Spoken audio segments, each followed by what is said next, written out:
Estamos chegando até você ao vivo aqui do estúdio da Canção Nova na cidade de São Paulo. Agora são 9h34 e para começar a gente já te mostra como está o tempo aqui nessa segunda-feira. Hoje o dia vai ser nublado e temperaturas ainda ficam baixas. A máxima não passa dos 22 graus. Vamos juntos até às 10 da manhã, você fica sabendo das principais notícias. No Vaticano, o Papa Francisco pediu o fim das armas e rezou por todos que sofrem com a guerra.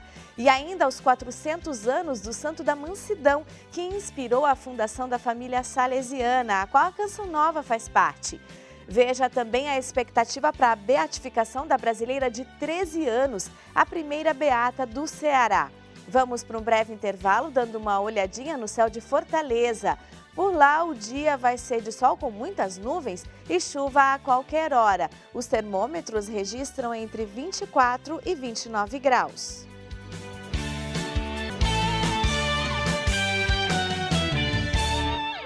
Cerca de 20 mil pessoas participaram com o Papa Francisco da oração mariana do Regina Coeli no Vaticano.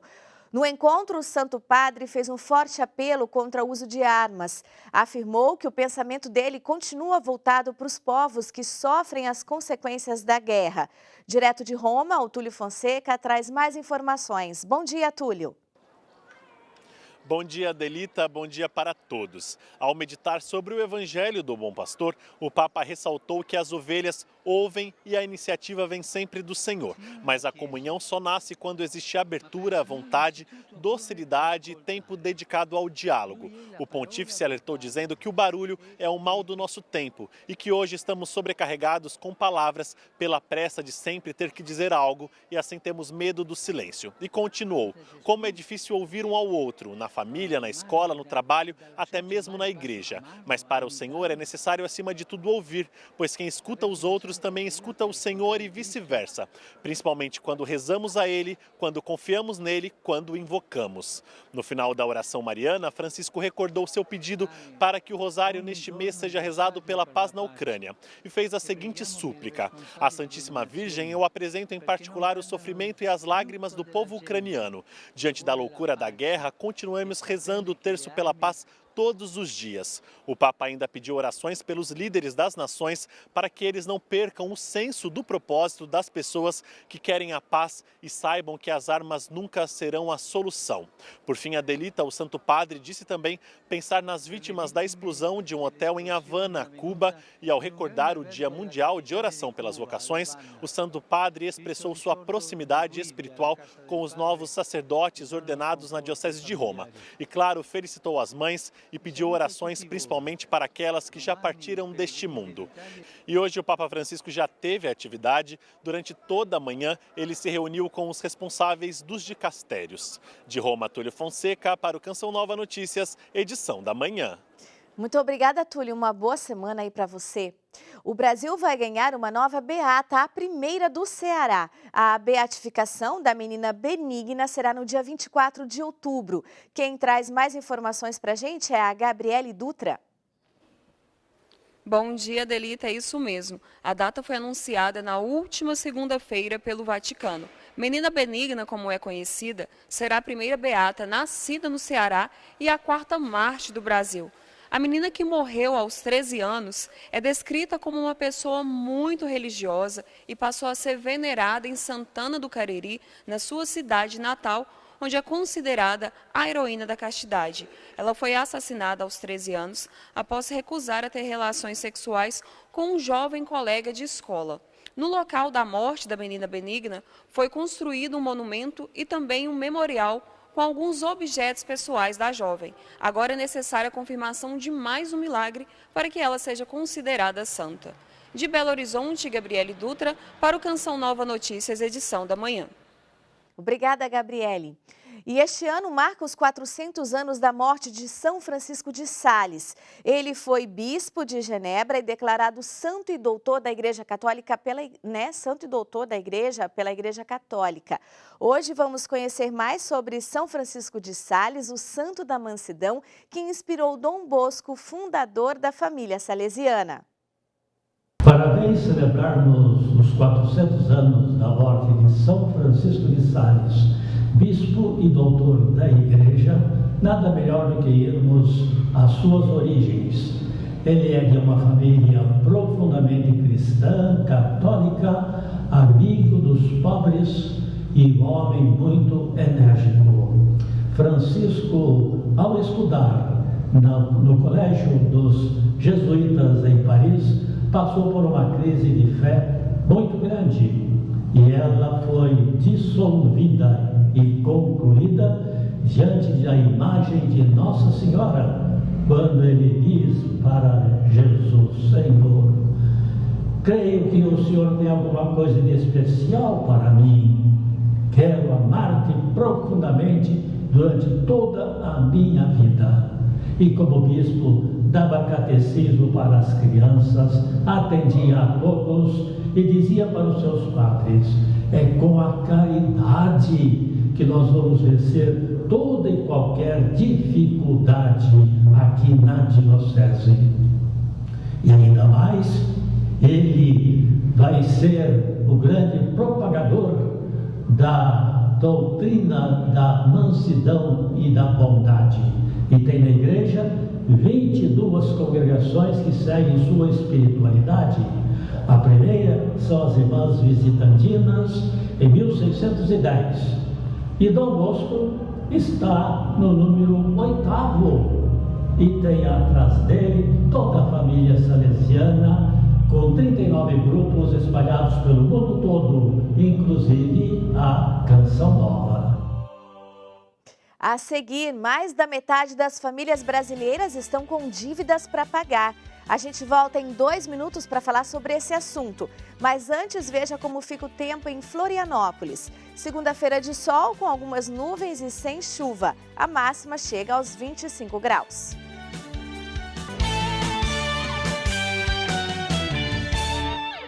Notícias, edição da manhã está de volta.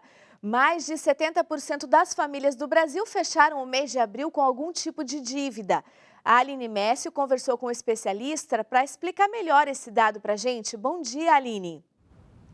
Bom dia, Adelita, e a todos que acompanham Canção Nova Notícias. Isso mesmo, viu, Adelita? Pelo menos 77% das famílias brasileiras fecharam o mês de abril inadimplentes. E entre as principais dívidas estão as do cartão de crédito, de carnês de parcelamento e de financiamento de veículos, viu? Mais cedo eu conversei com um economista que nos explicou por que isso acontece e como a gente pode economizar no dia a dia. Vamos conferir. Um dos principais responsáveis é a inflação, né? Os preços subiram bastante e o salário não acompanhou. Então, a gente já vinha com um aperto financeiro por conta, as famílias já vinham com um aperto financeiro por conta da crise do Covid, muitos tiveram que fechar comércio ou tiveram restrição de trabalho. E aí, na sequência, assim, quando voltou o trabalho, a gente voltou com tudo, mas a inflação veio junto, né? E é uma inflação provocada principalmente por um problema de oferta, né? A gente está vendo agora, por exemplo, na China, eles estão em lockdown lá por causa do problema do Covid, então falta matéria-prima, contar com dinheiro que não tem. As pessoas, às vezes, assim, pensam, se vou sair de férias, aí vai entrar um dinheiro extra, mas às vezes ela recebe aquele montante de dinheiro que, na verdade, já é o salário do próximo mês. Então, ela não tem aquele dinheiro, só que ela gasta e no próximo mês não tem nada, e aí passa dificuldade, né? Vai entrar um 13º, o que eu vou fazer? E assim, pensando nisso, já gasta antecipado, e quando chega na hora de receber, já está gasto, né?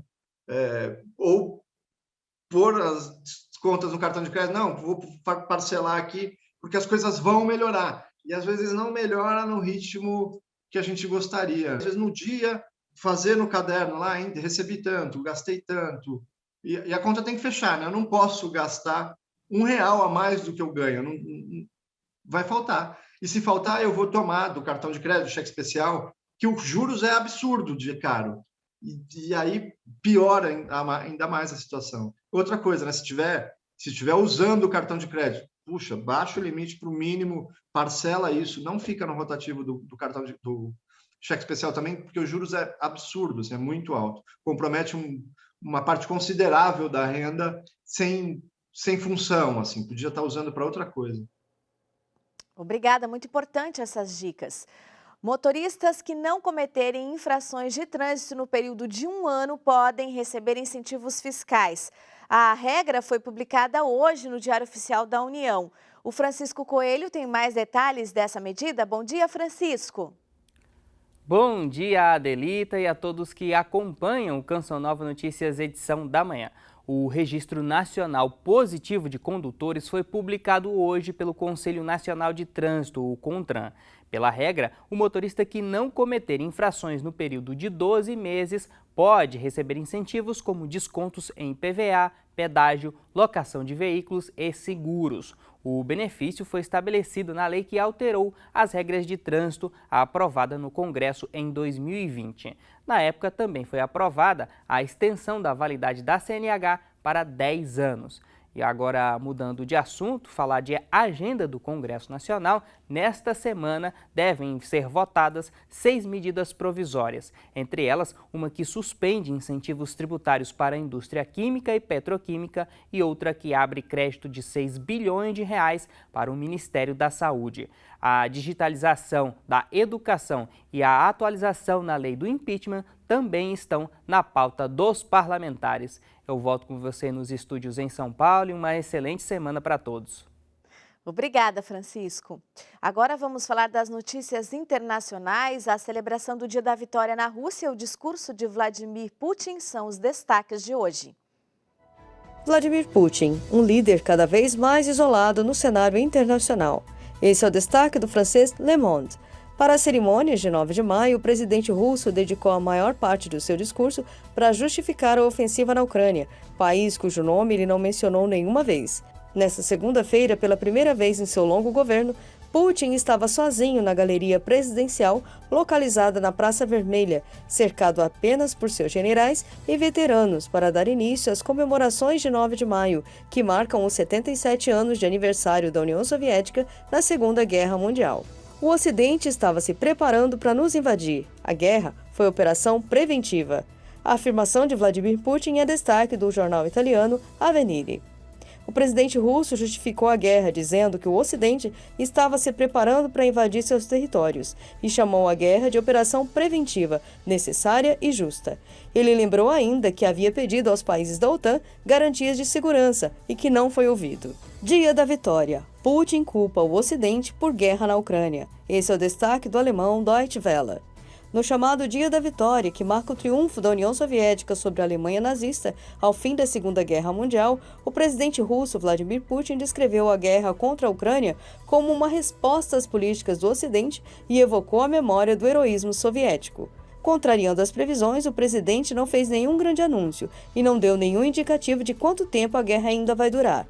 Ele usou a maior parte de sua fala para justificar a invasão da Ucrânia, que ele chama de operação militar especial, descrevendo-a como necessária para impedir uma potencial agressão contra a Rússia.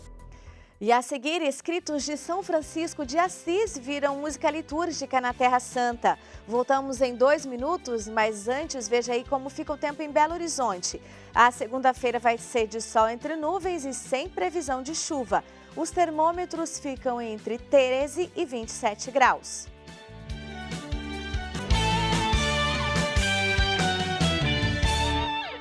A semana começa com tempo seco na região sul e alerta de temporais no norte. Confira agora a previsão do tempo.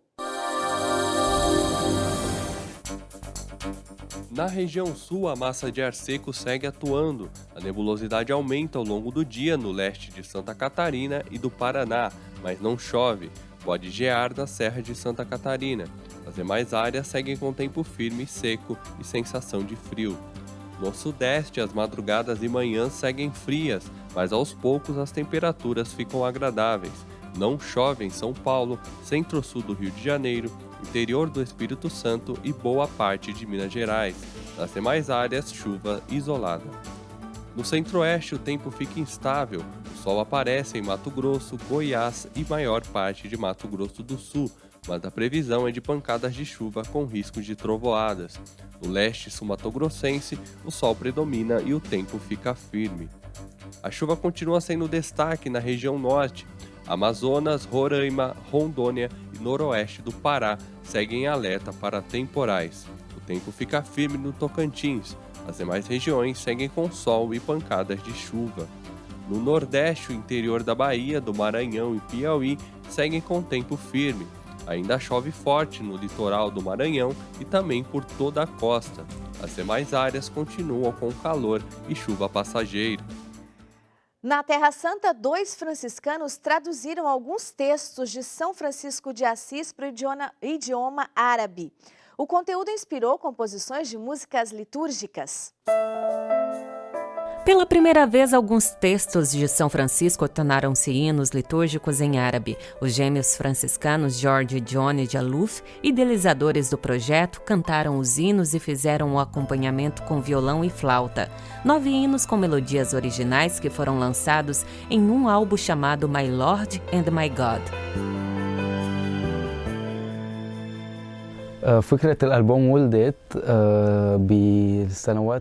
A ideia nasceu nos primeiros anos de nossa formação religiosa, quando cantávamos hinos retirados dos escritos de São Francisco em italiano. Deus me deu essa ideia enquanto eu orava, que esses hinos pudessem ser cantados em árabe. Desta forma, teria um significado ainda maior para mim.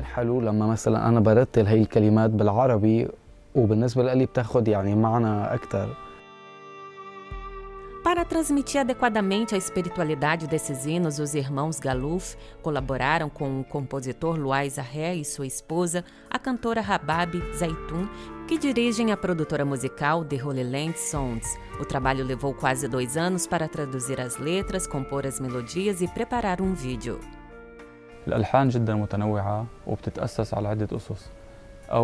As melodias são diversas e são executadas em estilos diferentes. Às vezes temos um coral, às vezes apenas uma pessoa cantando. Frei Johnny toca flauta, seu irmão George guitarra. Tanto as melodias orientais como as ocidentais transmitem a atmosfera de familiaridade que experimentamos a todos aqueles que vão ouvir essas canções.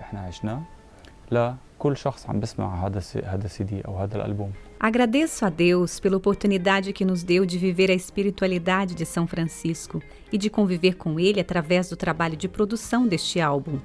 Para nós, foi realmente um exercício espiritual em família, junto com os irmãos Jorge e Johnny.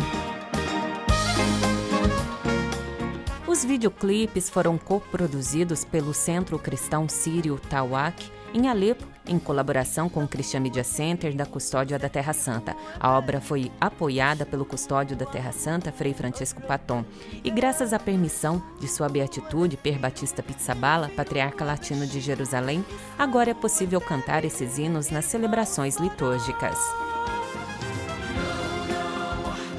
طبعا رسالة الألبوم هي موجهة لكل الأشخاص من كافة الأعمار. A mensagem do álbum é dirigida a todos, mas em particular aos jovens. Como religiosos presentes no Oriente, temos várias atividades nas paróquias, incluindo a Marcha Franciscana, que é organizada todos os anos.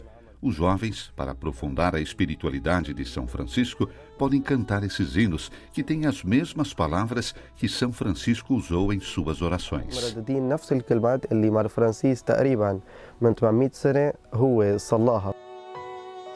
E para quem está aqui na Grande São Paulo, tem um convite muito especial. Hoje é o encerramento do Cerco de Jericó com o padre Edmilson Dias. A programação com a missa e a adoração é a partir das 7h30 da noite. Venha participar, é na Catedral Nossa Senhora do Líbano, no bairro da Liberdade, aqui na cidade de São Paulo. Um bom dia para vocês e a gente se encontra na edição da noite do Canção Nova Notícias, às 6:45.